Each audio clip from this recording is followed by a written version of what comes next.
People tend to avoid unpleasant emotions. What if I didn't make it? What if I can't do it? What if I make mistake? If procrastination isn't about laziness, then what is it about? Hi guys, welcome back to my vlog.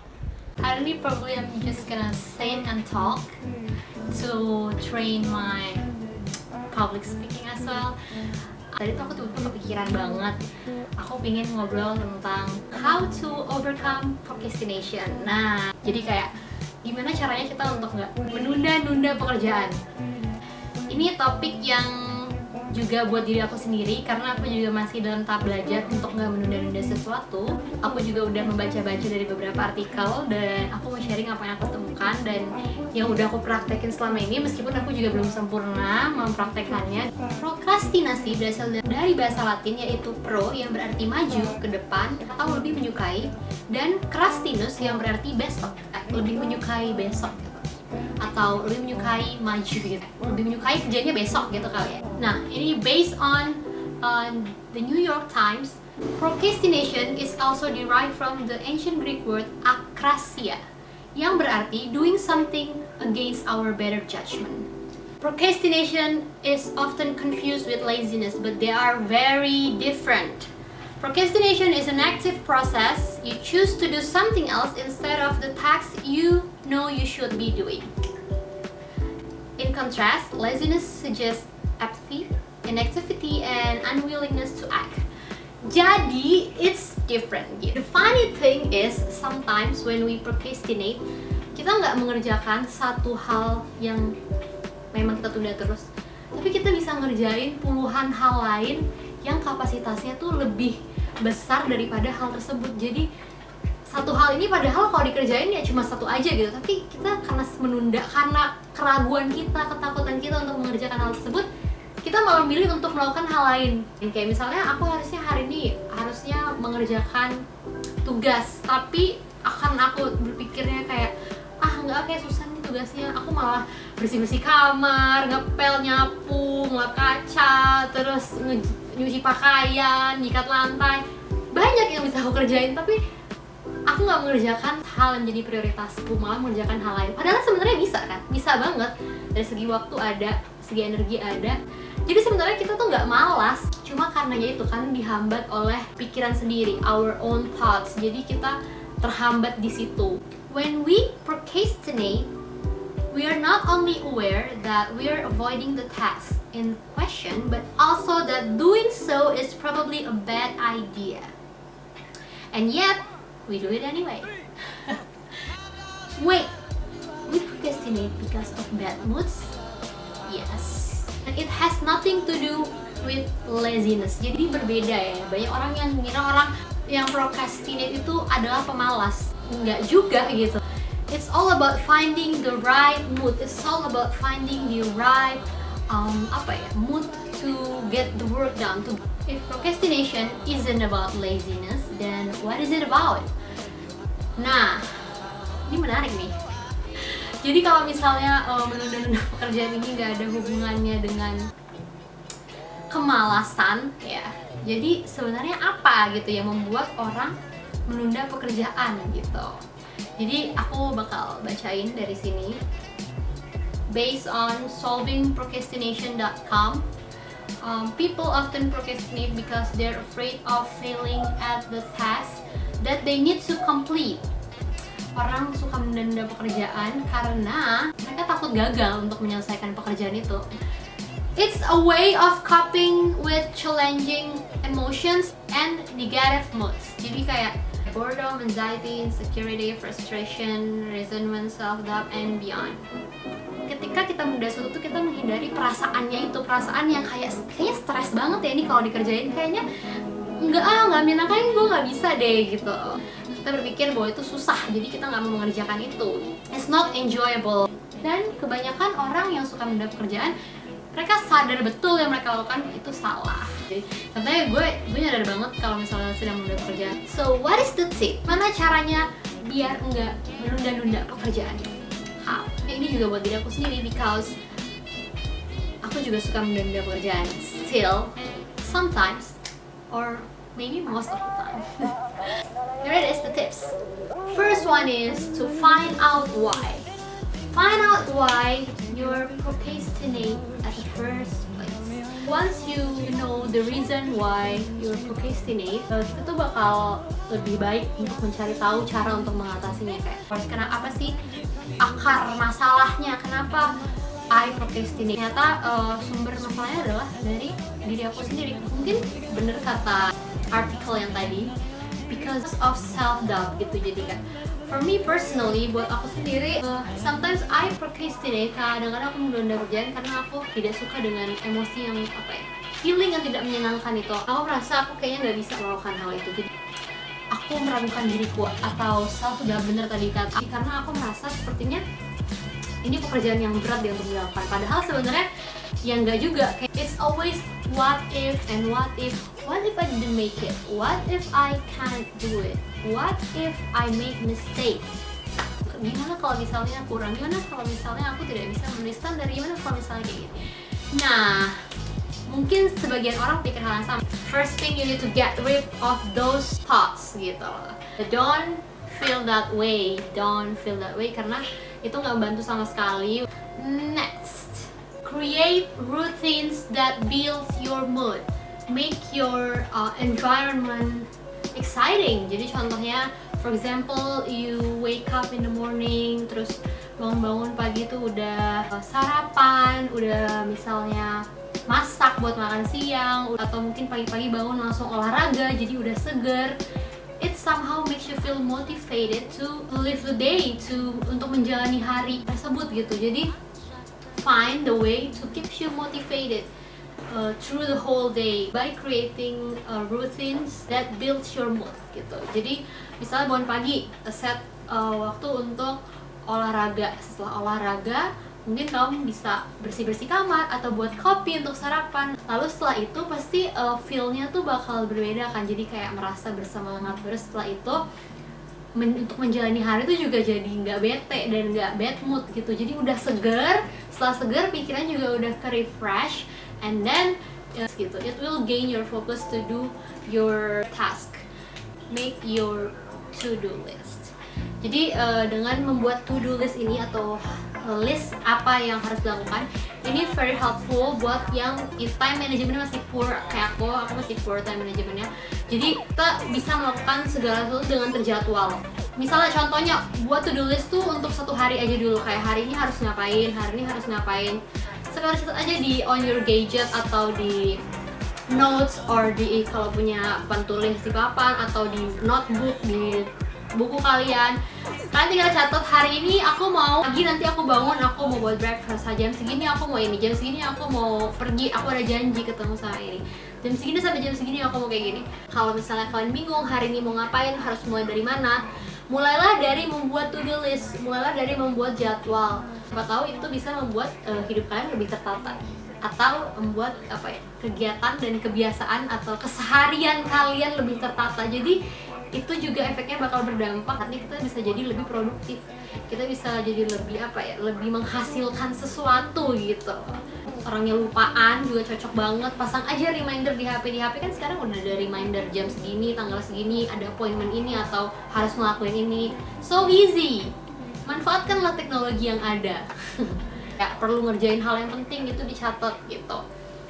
So you are not forget, jadi kalian nggak lupa untuk mengerjakan itu. Aku meskipun belum bisa semuanya dicatat, tapi at least hal-hal penting, poin-poin penting bisa dicatat dulu, itu udah cukup membantu banget. Karena buat orang yang nggak terbiasa dengan cara ini mungkin susah gitu, nggak terbiasa menjalaninya. Tapi lama-kelamaan kalau dipraktekin ini bagus banget, membuat kita menjadi kebiasaan untuk bisa mengatur waktu kita gitu. Jadi time managementnya bisa jadi bagus dengan cara ini. Jadi kalau belum terbiasa untuk mengatur waktu, bisa dimulai dengan cara ini. Oke, capek ini dari tadi ngomong terus guys.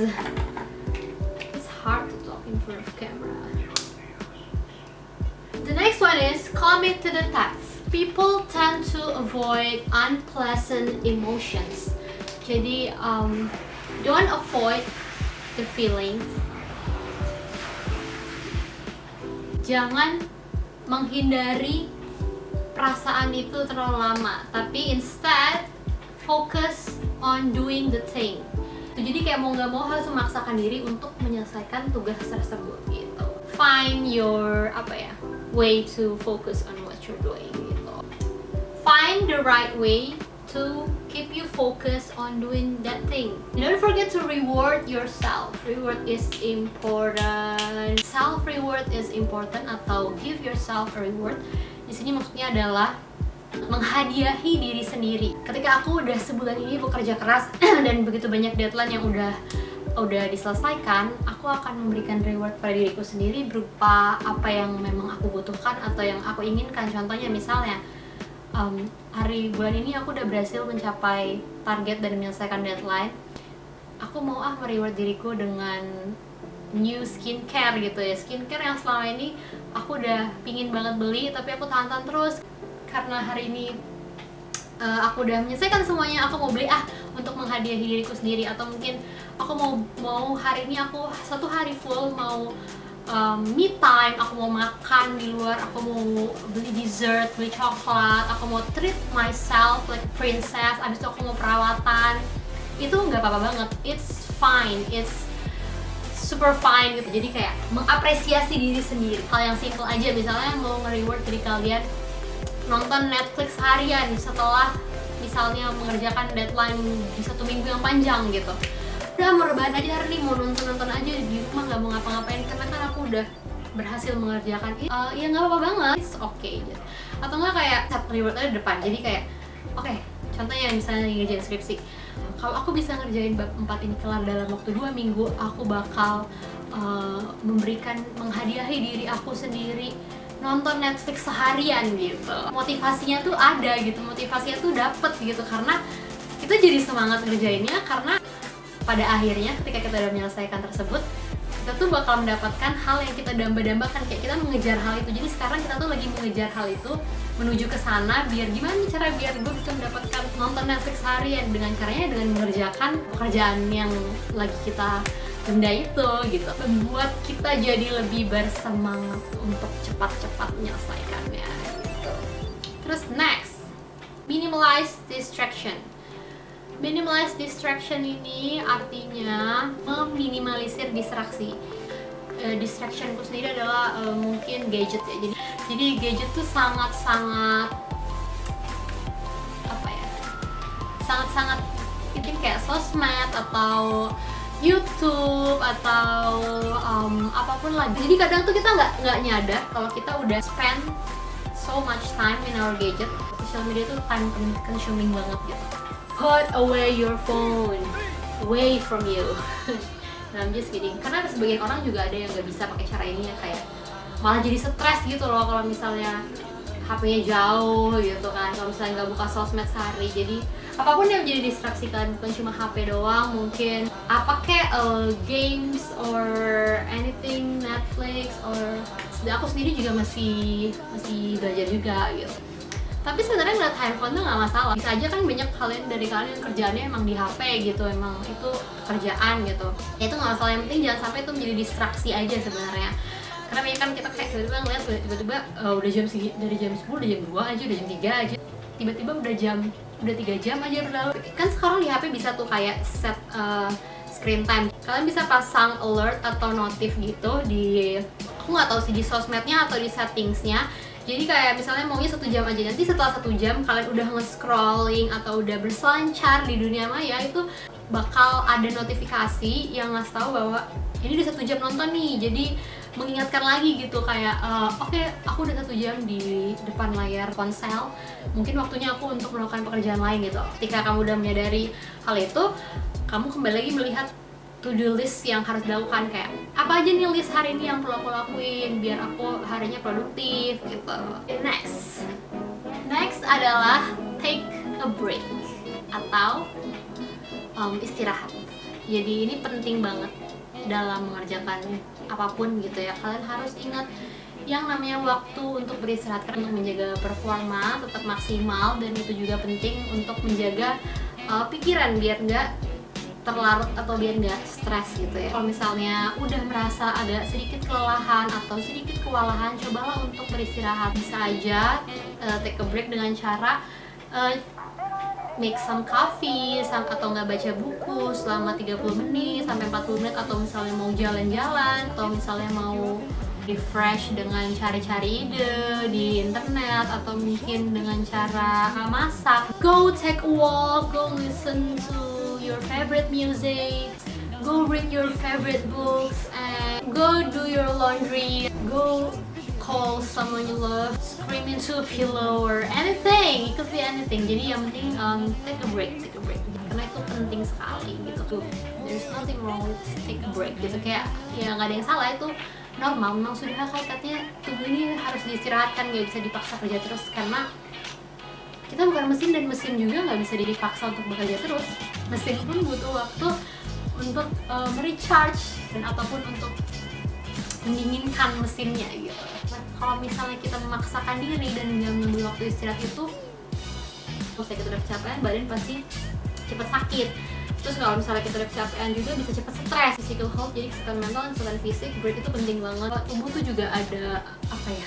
Ada kapasitasnya gitu, kayak kalau udah kapasitasnya maksimal ya, butuh untuk di refresh dulu. Ya sama aja kayak mesin kalau udah panas kan butuh untuk didinginin dulu ya, biar mesinnya nggak error.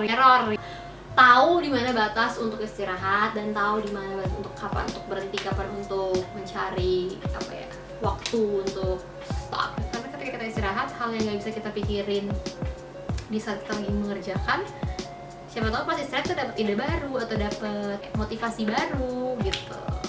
Kalau kita udah tahu diri kita, oh ini kayak waktunya untuk gue istirahat deh, penting banget untuk ya istirahat gitu, jangan dipaksain, karena badan kita tuh perlu waktu untuk istirahat gitu. So, take a break. Okay, let's wrap this up. That's it, the tips. Jadi itu tips-tips dari aku. I hope it helps, semoga membantu. Obviously, the tips is not gonna work for everyone, but I hope it will work for you in some points. Maybe not all the tips, but some tips maybe works for you gitu. Kalau memang ada beberapa hal yang bisa diterapkan, coba terapkan, siapa tahu membantu. So that's all from me. Thank you guys for watching, and if you have any other ideas yang mungkin mau kasih request for me, bisa tulis aja di kolom komen. I'm very open and I'm very happy kalau misalnya ada yang ngasih saran kayak gitu. So don't forget to comment and give thumbs up too. So what do you guys think about procrastination? So come on, please write your thoughts on the comment box below. Oh, thank you banget guys yang udah nonton. See you on my next video. Bye. Not about so kalau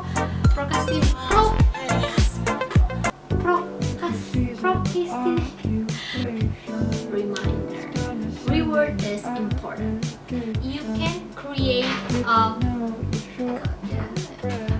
you can apa ya bilangnya, jangan I don't know what to say.